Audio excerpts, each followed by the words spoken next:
नमस्कार, PTC news देख रहे सभी दर्शकों का स्वागत। मैं हूं आपके साथ अतुल वर्मा, लेकर हाजिर हूं प्रदेश की तमाम खबरों का हाल। बुलेटिन का आगाज करेंगे, लेकिन सबसे पहले एक नजर हेडलाइंस पर।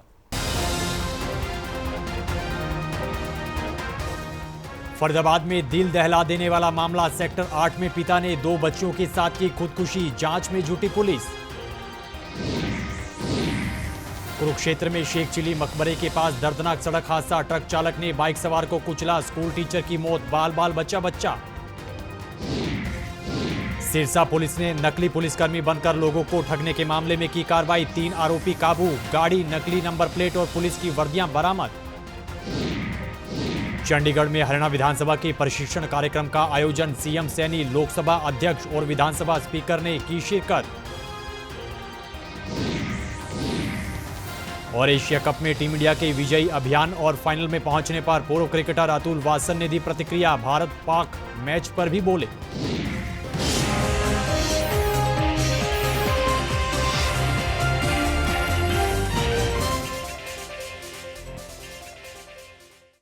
चलिए बुलेटिन की शुरुआत करेंगे बड़ी खबर के साथ।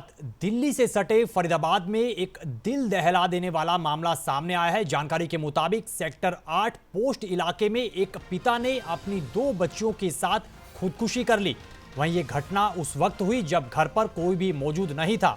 इधर शख्स के बुजुर्ग पिता ने पुलिस को इस पूरे मामले की जानकारी दी है, जिसके बाद पुलिस ने घर का दरवाजा तोड़कर मौके से 3 शव बरामद किए हैं और सभी शवों को पोस्टमार्टम के लिए बादशाह खान सिविल अस्पताल भिजवाया है।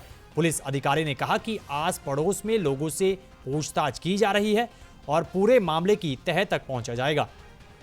आज हमें करीब 7 बजे एक सूचना मिली थी कि मकान नंबर 1195 सेक्टर 8 में एक फादर ने अपनी 2 बच्चियों के साथ फांसी लगा ली। तो मौके पर हम आए थे, हमने देखा कि 2 बच्चियों के साथ फादर ने फांसी लगा रखी है। कितनी उम्र है? बच्चियां हैं? दोनों बच्चियां हैं। दोनों बच्चियों को फादर ने पहले उनको फांसी लगाई है, फिर खुद ने फांसी लगाई है। बच्ची एक 2 साल की है, एक बच्ची 1.5 महीने की है। तो उस समय घटना के समय कोई था घर पे? घटना के समय इनके फादर बाहर गए हुए थे।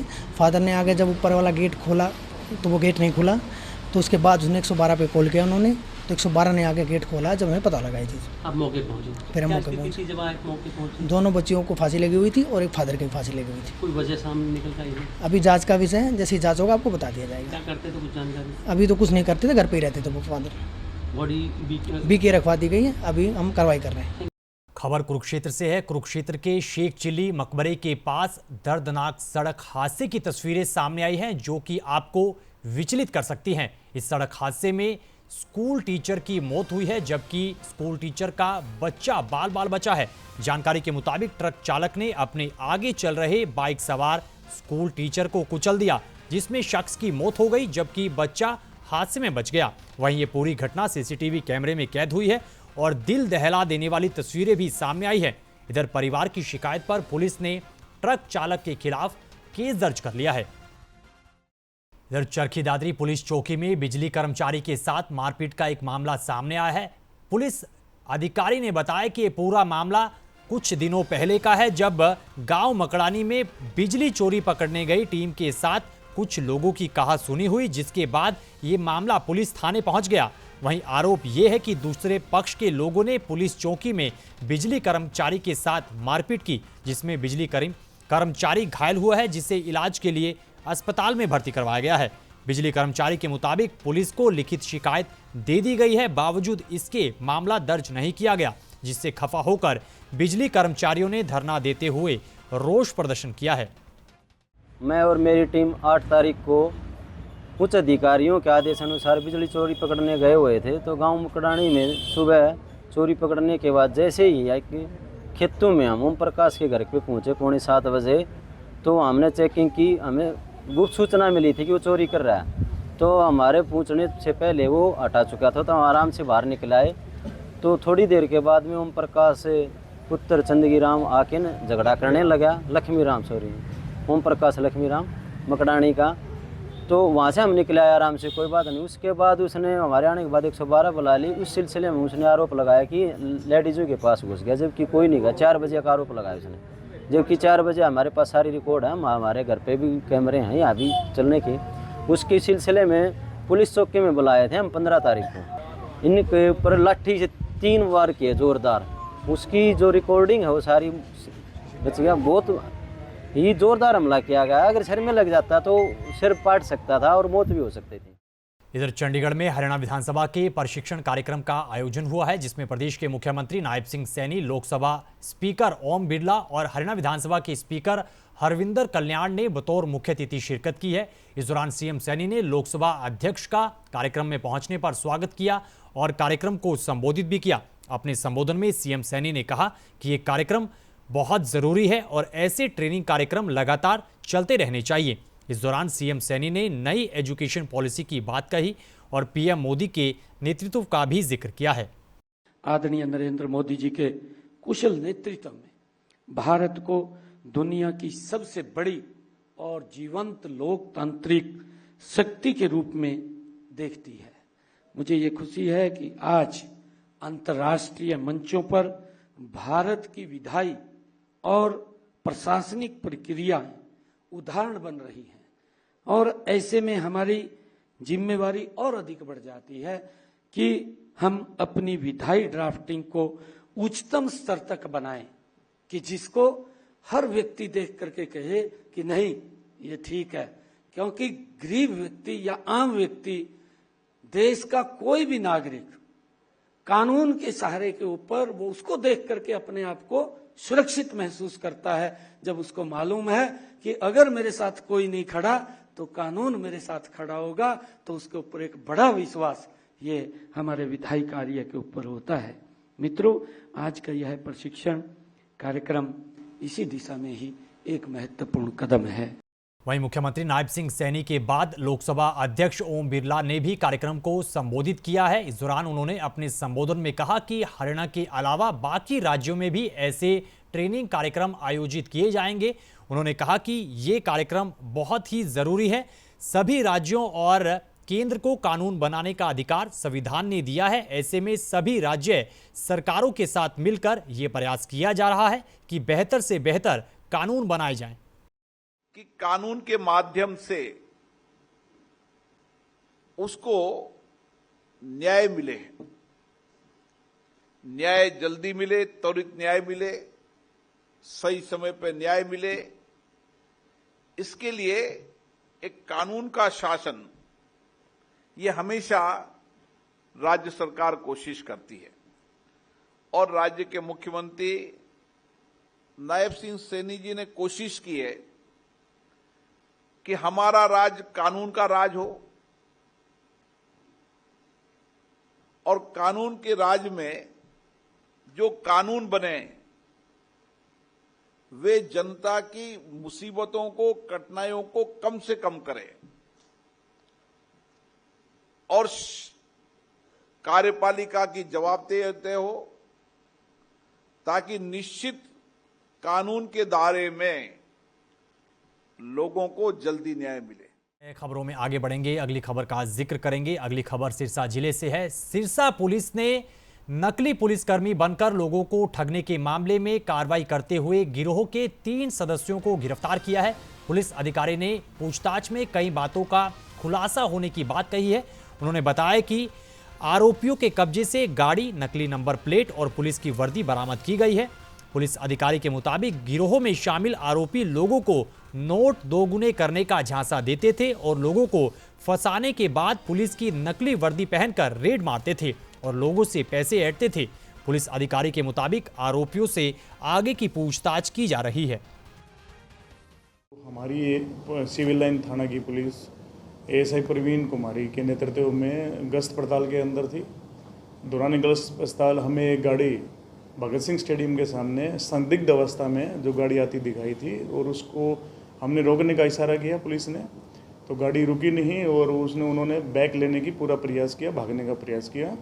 पुलिस पार्टी ने तत्परता से उनको काबू किया, जिसमें से देखा कि 3 बंदे उस गाड़ी में बैठे हुए थे और जो आगे एक ड्राइवर वाली सीट के साथ बैठा हुआ था उसने एक सब इंस्पेक्टर पुलिस की वर्दी डाली हुई थी। पीछे भी एक बंदा बैठा हुआ था जिसने एक एएसआई की वर्दी डाली हुई थी। तो दौरान पूछताछ ना तो वो पुलिस के कर्मचारी निकले, ना उनके पास कोई आईडी निकली और उन्होंने फर्जी जो है वो वर्दी डाल के, पुलिस की वर्दी डाल के डाली हुई थी। जब उनकी गाड़ी चेक की गई तो उसमें से एक नंबर प्लेट गाड़ी का मिला, और जो नंबर प्लेट गाड़ी के ऊपर लगा था वो भी गाड़ी का नहीं था, वो भी फर्जी उन्होंने लगाया हुआ था। तो एक ये गिरोह है।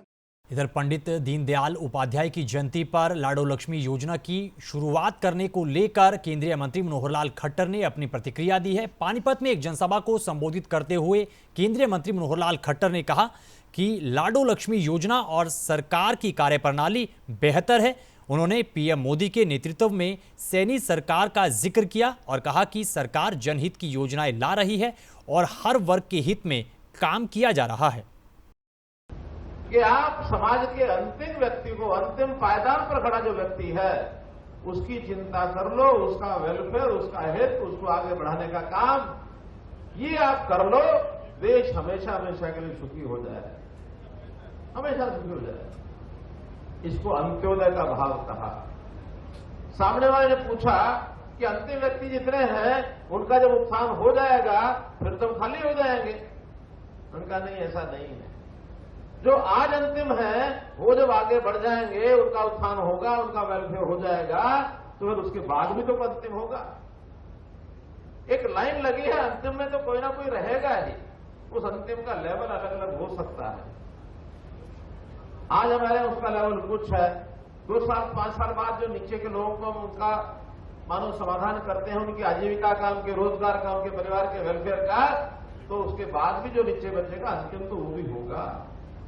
खबरों में आगे बढ़ेंगे, अगली खबर का जिक्र करेंगे। धान की आवक शुरू होते ही अनाज मंडियों में धान की आवक का पहुंचना शुरू हो गया है। हालांकि अभी धान की सरकारी खरीद शुरू नहीं हुई है। मार्केट कमेटी के सचिव ने जानकारी देते हुए बताया है कि कई किसान अपनी उपज निजी फर्मों को पहले से बेच रहे हैं। सिरसा मार्केट कमेटी के सचिव के मुताबिक जिले में धान की सरकारी खरीद अगले महीने से शुरू होने की उम्मीद है। इस बार धान की बिजाई सामान्य की बजाय देरी से हुई है, जिस कारण मंडियों में भी धान की आवक धीरे धीरे पहुंच रही है। 22 तारीख को शुरू हुई थी, बट अभी तक कोई भी पीआर मंडी में नहीं आया। 1509 मंडी में आ रही है। अब तक 3372 कुंटल माल आ चुका है। उसकी प्राइवेट परचेज सुचारू रूप से सही चल रही है। किस तरीके से तैयारियां की गई? तैयारियां सारी ओके हैं। वाटर कूलर ओके हैं, शौचालय ओके हैं, सड़कों की साफ सफाई ओके हैं। किसानों को ये दायित्व दिए गए अपना माल सुखा के लाएँ। 17 मॉइस्चर वाला माल जो है गवर्नमेंट परचेज करेगी। सड़कों पर पैच वर्क भी किया जा रहा है? सड़कों पे पैच वर्क अभी आज स्टार्ट कर देंगे। मेरी अभी बात हुई 15 मिनट पहले, वो आज स्टार्ट कर देंगे। सर, पानी की और सुरक्षा की बात की जाए पानी तो की व्यवस्था ओके है। पानी की किसी तरह कोई दिक्कत नहीं है। पुलिस को लेटर आज लिखेंगे ताकि आगे जैसे मंडी में सीजन को देखते हुए अपना गश्त जारी रखेंगे। रात्रि में किस प्रकार की व्यवस्था की गई है? रात्रि के अभी चौकीदार हमने डिमांड की हुई, जैसे ही चौकीदार आएंगे उनको रात्रि उनको अपॉइंट कर देंगे। अगली खबर का जिक्र करेंगे। एशिया कप में टीम इंडिया के विजयी अभियान और फाइनल में पहुंचने को लेकर पूर्व क्रिकेटर अतुल वासन ने खुशी जाहिर की है और सभी मुकाबलों को लेकर अपनी प्रतिक्रिया दी है। इस दौरान उन्होंने भारत पाकिस्तान मैच को लेकर भी बयान दिया है। देखिए, इंडिया का कैंपेन इस एशिया कप में जैसा हमने सोचा था वैसा ही है। बिल्कुल मुझे लग रहा था कि जो होना चाहिए और जो जिस तरह की टीम्स हैं बनी है और जो स्ट्रेंथ है उसी हिसाब से चल रहा है। हम जिस तरह डोमिनेट कर रहे हैं, हम 2-4 हल्के एरियाज में झटके लगे, पर मुझे लगता है अच्छी बात है क्योंकि वो आपको कॉम्प्लेसेंट होने से रोकती है।